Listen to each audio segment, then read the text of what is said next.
Hey, this is Joe Hill from DoneRight Management. I'm at Lazy Deer Landing in McCall. We're going to do a quick video tutorial. So this television is fairly straightforward. It is a smart Wi-Fi enabled TV with a smart DVD as well.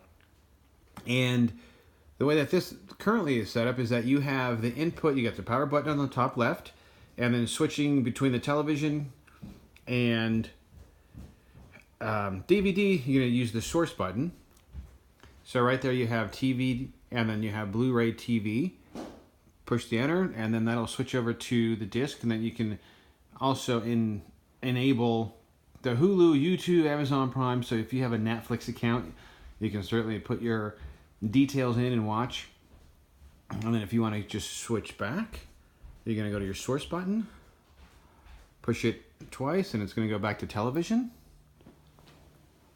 So fairly straightforward. If you have any further questions regarding the TV in the main living area, you can call our landline, and the phone number in the office is the 208-634-0030. Cheers.